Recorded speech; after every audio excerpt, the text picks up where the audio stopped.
Hey everyone, in this video I want to show you how you can construct your own ritual of Eucharistic magic with items that you already have at home. Let's get started.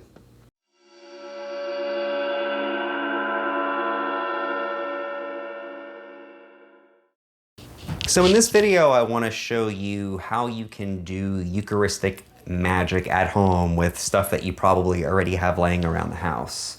A lot of us are trapped inside right now, and because of the OTO closures, we cannot attend Gnostic Mass. And so if you want to perform the rite of communion at home, I'm going to show you how to do that. Now, I've already done a video that went into this subject in a great amount of depth. I encourage you to check that video out because I really explain the esoteric dimension of everything I'm going to show you here. The purpose of this video is to get you up and running as fast as possible. So I'm going to give you really the minimum amount of theory necessary just so that you understand what you're doing and can do it with the proper intention. So before I get into the structure of the ritual itself, let me just explain very briefly what I have on the altar here. So I have a lit candle, which you probably already have laying around somewhere. I have just a stick of incense. I think this is myrrh. I'm not sure. It smells like myrrh, actually. I have a little bit of water here and some salt in a New York Jets shot glass. Go Jets. For the Eucharist, I have, this is a barley cake that I made. I eat these anyway. You could use a cookie or a biscuit. I'll include the recipe for this below just in case you want to do it. You can make a cake out of any kind of flour, honey, oil, and water that you have laying around. This is not a cake of light. It doesn't have oil of Abramelin in it. It doesn't have blood in it. It's really just kind of a cookie. I'm using this on purpose instead of a cake of light because I want you to realize that you can do this with pretty much any food that you have laying around the house. It's just on a plate. This is going to serve as our paten. And here I just have a cup of water. This isn't even wine or juice or anything. This is just water. I have much nicer ritual implements than this. I have a really nice paten that I use. I have a really nice grail that I could use. Really nice incense, the whole 9 yards. I didn't want to use those implements in this because then I feel like somebody would look at it and make up the excuse, oh, I can't do this until I get a really cool paten, or I'm not going to do it until I get the proper cake of light, etc. So I'm using this kind of bare bones setup on purpose because I want you to realize that these are just things you could pull out of your pantry right now and out of your cabinet and just throw this thing together if you understand the right structure to put it all in. So the structure of this ritual is going to go as follows. We are going to do a purification and consecration of the temple. Then we are going to do a general statement of purpose, like a magical oath to declare what it is that we're doing. Then there is going to be a consecration of the elements of the Eucharist, and we're going to consecrate those into a particular structure, which I'm going to explain. Then there's going to be a general invocation, which I'll explain. And then there's going to be the consummation and consumption of the Eucharist itself. So pretty simple overall. And I'm going to explain this in a way which is sufficiently abstract that you're able to put one of these together yourself. But it's not going to be so abstract that we're going to go like super deep into the weeds on it. If you want that side of it, go look at the longer talk that I did. Actually, there's a sixth part of this which I forgot, which is the preliminaries. So let's start there. I go into a lot of depth on the preliminaries in the longer talk. All I'm going to really say here is have an attitude of holiness, bring a certain religiosity to it, a certain religious or serious attitude. Fasting is a good idea. At this point, I haven't eaten anything since midnight last night, so I'm fasting over more than 12 hours at this point, so that's plenty. And do it with a certain level of mindfulness throughout. What I mean by mindfulness is that you should understand this ritual as affecting the union between you and God or divinity or the holy guardian angel. And keep that in mind throughout, that this is a ritual of holy marriage between you and your holy guardian angel. And just know throughout the ritual, as you're doing all the different parts, that it is building up piece by piece to that's where this whole thing is aiming. So that's preliminaries. Purification and consecration of the temple. Okay, here's how we're going to do that. We're going to take the water and the salt like this.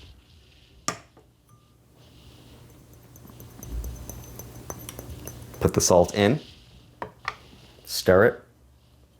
Let the salt of earth admonish the waters to bear the virtue of the great sea.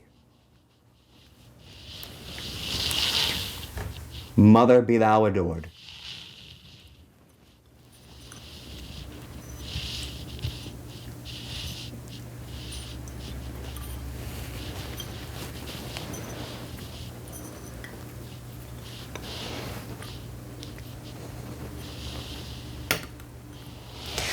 For pure will, unassuaged of purpose, delivered from the lust of result, is every way perfect.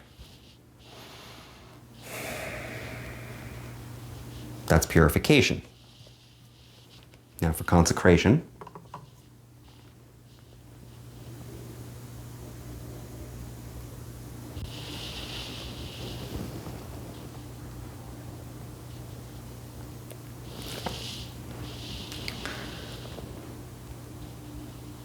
Let the fire in the air make sweet the world. Father, be thou adored.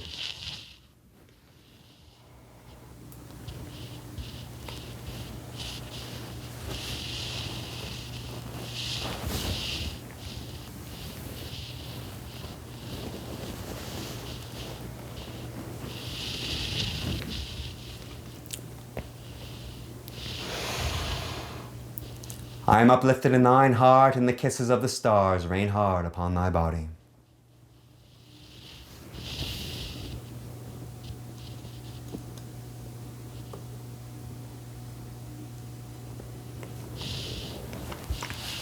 Okay, now our temple is prepared. For the next step, we're going to declare the purpose of the ritual. And you can do that as simply as follows.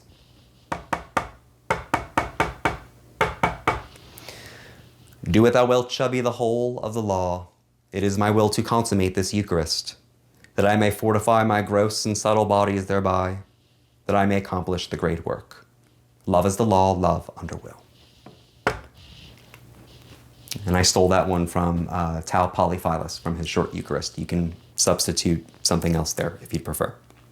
Now we are going to consecrate the elements of the Eucharist. A useful way to think about the consecration of the elements is that you are introducing them into a certain ritual structure, and that structure gives them their purpose. In other words, it orients them toward a final outcome or an aim. The ritual structure that I'm going to use here is the same one Crowley uses in the Gnostic Mass. It's the formula E-A-O. Now, in the formula E-A-O, the first letter I refers to the elements in their natural form. So it's just these things that are sitting here as natural objects. Crowley says that when you are picking elements for a Eucharist, you should pick things that in a certain sense describe the whole course of nature, something circular in nature. So we're using bread here and water. The way we're going to treat these is that this is going to be the substance of life in the sense that it is a product of life and it feeds back into life. So very similar to the Gnostic Mass. And then we're going to treat this as the liquid of life. This is what evaporates from rivers and streams and the ocean and then falls back to the earth in the form of precipitation, all powered by the sun.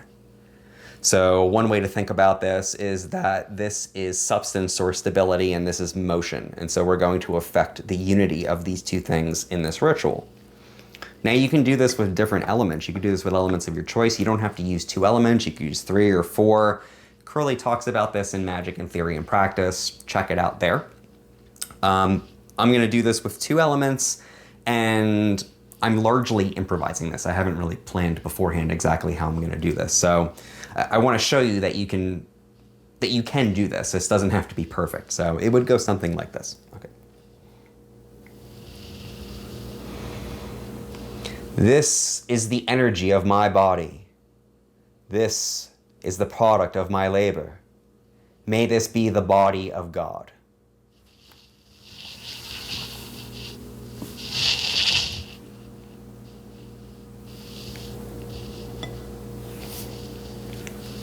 And now the water. By the energy of the sun, you are evaporated from rivers, streams, and oceans. You fall back to earth. You are the liquid of life. This is the vitality and motion of God.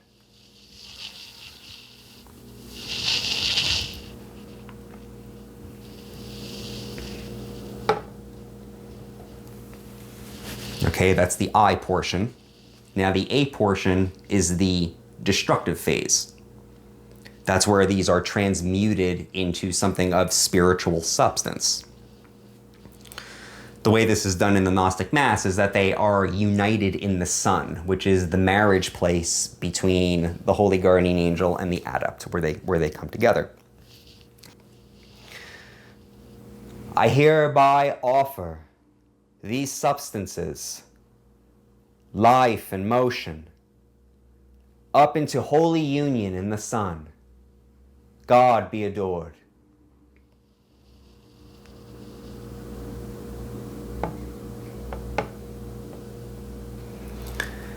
And now the O portion is going to be the resurrection part, where we are reborn in the house of the sun.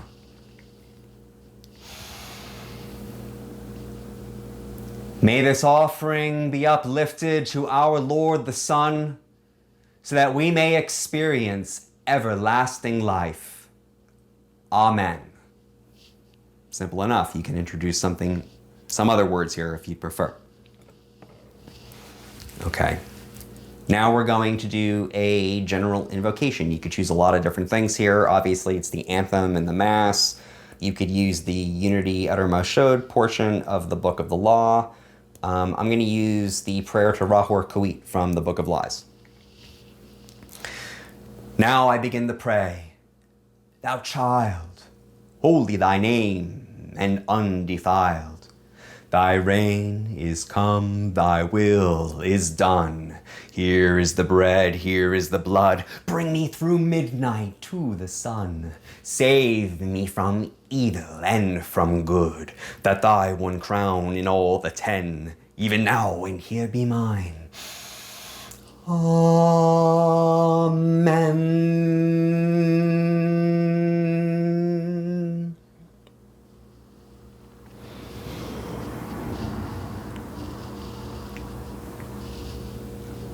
Now we're going to perform the mystic marriage.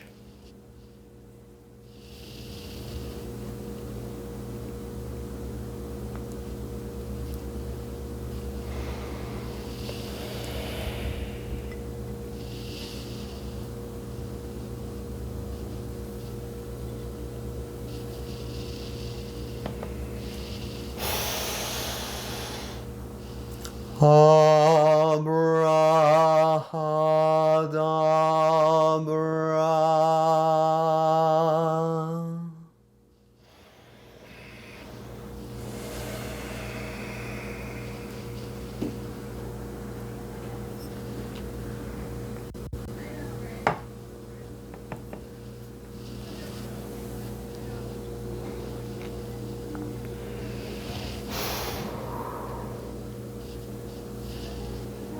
The body of God. Amen. Okay, so rather than have you listen to me chew a piece of bread for 3 minutes, let me just jump in and explain a few things I forgot to say. During the consecration portion of the ritual, you're doing 3 things. You're declaring what the elements are, you're declaring what you are about to do with the elements, and you are declaring what the purpose of that action is. The first part represents I, the second part represents A, and the third part represents O. So we were declaring that the bread was the substance of life, and we were declaring that the water was the motion of life. Now, the A and O portions do not occur during the consecration. You're just simply describing them. The A portion occurred when I took the bread and I broke it, and I broke a particle off of it, and I put the particle into the water, and I said, abrahadabra. That's the A portion because that's a destruction.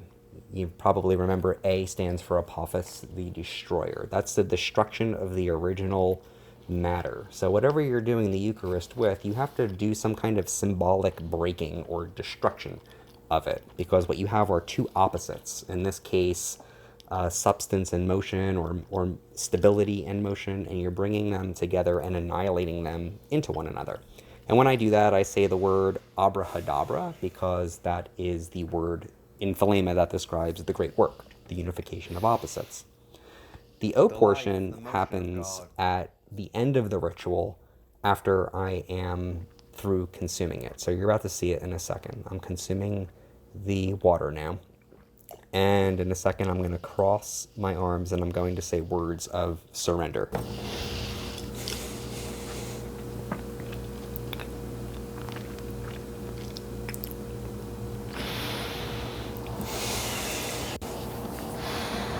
My God, make me your instrument. And you can obviously say here whatever you feel is appropriate.